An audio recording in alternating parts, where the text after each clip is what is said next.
Most bankers aren't ready to help you until after their third cup of coffee. But with Central National Bank's after-hours service, you don't have to wait for the bank lobby to open to get help.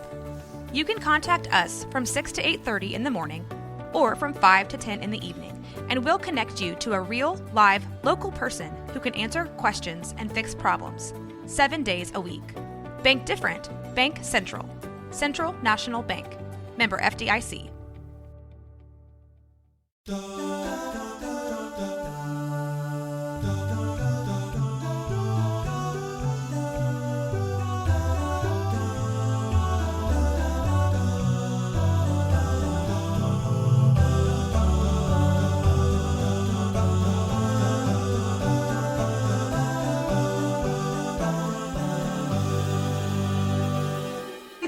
Because we actually know each other, and you had to remind me of it, but from 100 years ago, yeah. Right? So I performed at the halftime at the Pro Bowl in Hawaii, and I had dancers for the first time ever, and you were one of the dancers, which I totally didn't know at the time that I found you on Instagram, like everyone else in the world, dancing and inspiring people through this like giant struggle in your life. And what's so cool is that it was actually my daughter, Autumn, who saw you first.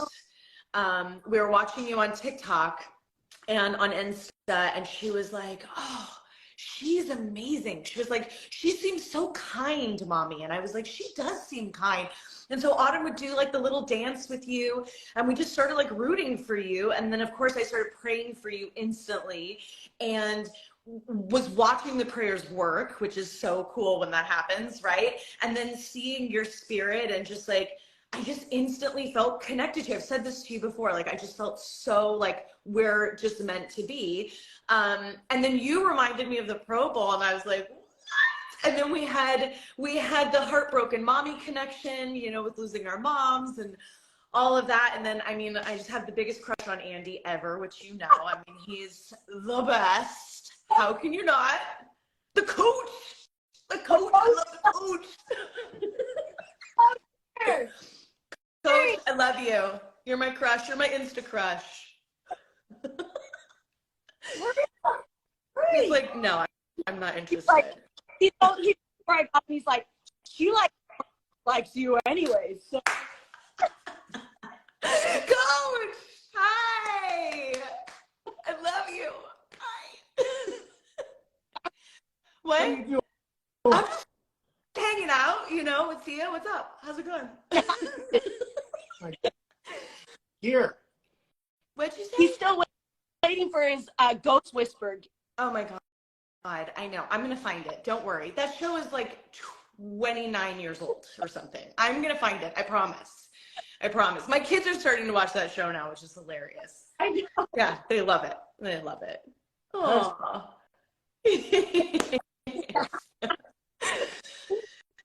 Yeah, so that's how our love story started, right? I know. It's so awesome. It's so cool how like things happen and bring people together like that, you know, and those friendships, those relationships. And I always talk about like relationships are like the most important thing to me. Like I just like that's so important to me. So I'm just so grateful to have you in my life. I'm so grateful for you, you know, really, truly, like watching you during the craziest time in our world, basically with quarantine and all of that stuff. Like you were the light for me. Like you were the light for me every day. I was like, if she can do this, I can do this. And like Autumn felt that way, and I felt that way, and I still feel that way. Like I know no matter what's going on in my day, I do like my Tia check-in, and I'm like, okay, you have to get over it. Like, like Tia's doing it, you can do it. And you really are just like that inspiration for me, and I appreciate it so much. There are so many people on here, by the way, who are saying that I have pink eye or that I need an antibacterial wash. Can I just break it down for you really fast, guys? It's broken blood vessels, okay? It's not an infection. There's no need to be, like, no one is gonna be harmed in this live by my eye. I'm going like for a sci-fi look. Look at it real close. Get it, people. Get it. Ooh, yeah. It's healing and it's fine. Okay, there are more important things in life. We're talking about love and joy. Why are you talking about my eye? For God's sakes, Instagram, focus.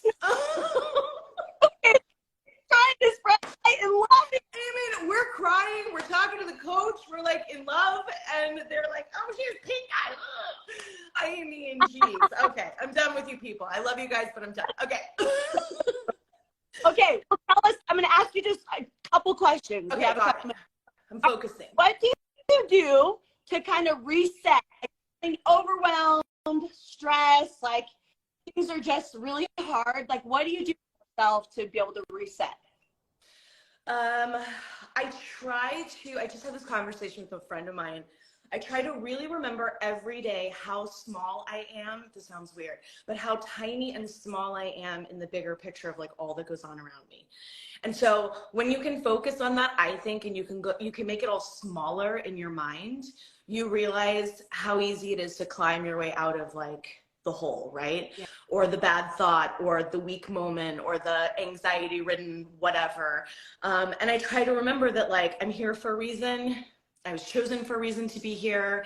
I do the best that I can every day. I try to like put solid grounded feet on the floor every morning and live in gratitude and know that it's all going to be okay. Like it's just going to be okay. Even if I don't feel like it in that moment, I just try to remember that. Yeah, I love that. I love that so much. And you're such a great example. I mean, even to me, I mean, last I was the whole pneumonia thing. I was like, Tia, like, you were just strong for me, and that was a moment I needed. And I don't think you realize, maybe you do, your light is so strong, and your words and what you put out there is so, it means a lot. Like it really, really does. Thank you so much. You also, you've inspired me in that way. About you. No, what it's really about is my pink eye. Okay, that's what it's really about. Some guy just wrote on there, I can't watch. That's what he just said. Ew. Well, you know what? It's coming back. It's coming for you. I am so crazy. I'm so sorry. You're like, I needed you to be on here to be cool, and I'm not being cool. No, this is what I wanted. And you guys, like, I think it's, you know, that says a lot to you too, because I mean, most people would be like, I can't come. No, I can't. Like, you know, like, right. You really are an example to so many people that you're showing up. And people that are going through anything, like sometimes it holds back, you know. Yeah. So it's it's true. No, I get it. I did think twice about it, and then I was like, no, it's Tia. I'm doing it, and who cares? Like, whatever. We you know, it happens. It's fine. Well, thank you. What do you do for what helps you with your confidence? Like, what do you think is the big? It's like life or that you do every day. Maybe, I mean, I know we all struggle with confidence, right? Like, yeah. All the time. So, what's something that you do that you feel like can as well? I don't know. I really struggle with it. I really struggle with it being in Hollywood like over half my life and having people talk about all the wrong things all the time. So the confidence one for me is really hard. And I will say, honestly, I don't win that battle a lot, but I'm trying harder to do so. And I'm trying more so for my daughter than anything to do so, because I had this really profound moment with her a few years ago. And I said something like not great about myself. I just wasn't feeling that good. And she was like, Mommy, you can't say that. And I was like, why? And she said, because I look like you. And she was like, so if you don't like what you look like, do you not like what I look like? And it was like a knock you on the floor moment, right? And I was like, oh my God, like she hears me. She sees how I feel about myself and what I'm projecting and, you know, all of that stuff. And so for her, more than anything, I'm working on my confidence and what I say and what I put out there and what I allow her to know that I feel about myself, because I want her to feel good, you know, and it's important. Right. It's true. Like, yeah. You know, like you're so right. And I think we all asked you that because I feel you said I've been in Hollywood half my life, and it's like I can't even imagine. Yeah.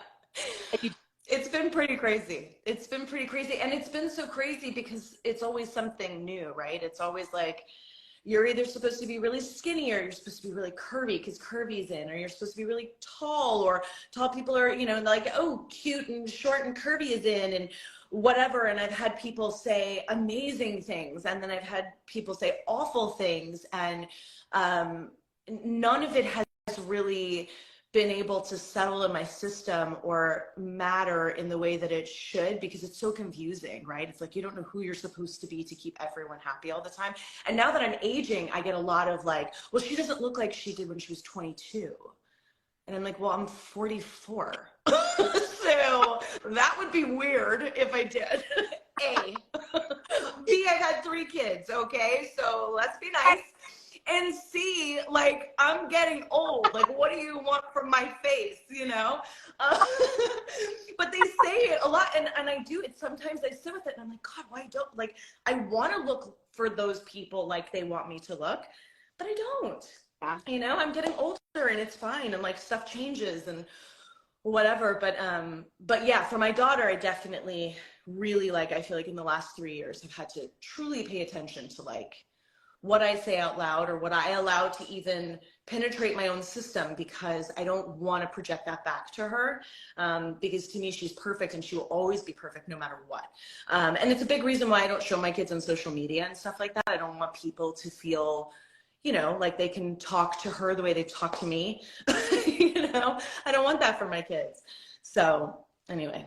Oh, thank you for sharing that with me. Yeah. With all of us. I think that this vulnerability like really helps and inspires others, like really does. Okay, how do you want to be remembered? With 2 very white, clear eyes. I've got to heal this before something happens, because I'm not going out like this. I want people to say, oh, she had the whitest, clearest eyeballs. Oh Loved it. No, I want to be remembered. I just want to be remembered, right? Like, yeah. I just want to be, it was like my husband and I talked about, you know, like why people get married sometimes. And for me, like as a kid, it was always like the movie version. It was like for love and for romance and for dreams and for fairies, you know, it was all that. And then I got married and I was like, it is for all that stuff, but it's also just to have somebody like witness you, right? So that one day when you're not here, somebody else can say, no, they were here, and they were good, and they were kind, and they loved people, and they were dorky and crazy, and, you know, said weird things and did all those things, but they were here, right? And so I think for me, like I just want to be remembered, and I hopefully want to be remembered as good and trying really hard, and, you know, maybe making somebody laugh or smile, and definitely not remembered for what size I was in my dresses as I got into my 40s and 50s. I'm definitely not remembered with this eye. Thank you. Thank you so much. I think all laugh, so everybody watch. Good. Good. Okay, 10 seconds.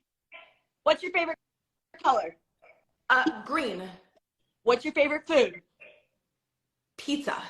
What's your favorite activity? Crafts. Ooh, yeah, she loves that. Yes. Love a craft. Yeah.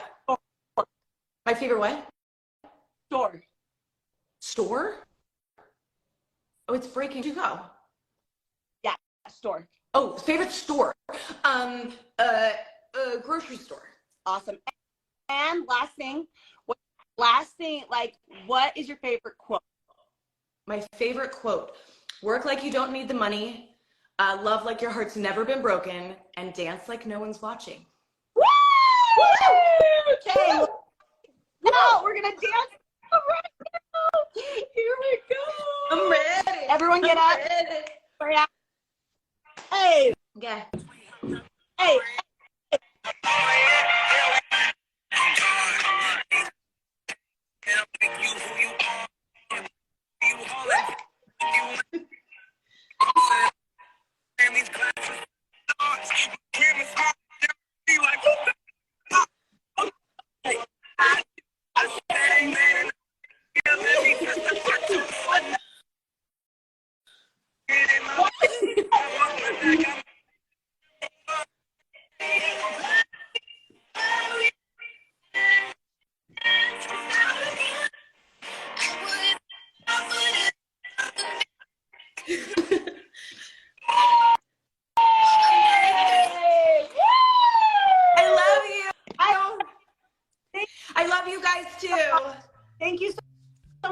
coming on. And Always.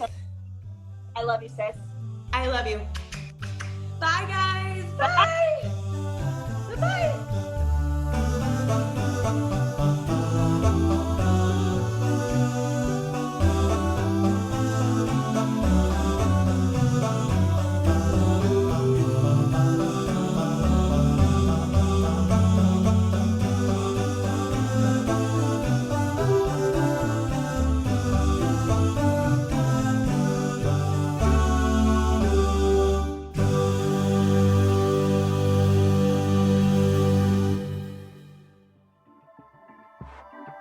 This has been a Rogue Media Network production.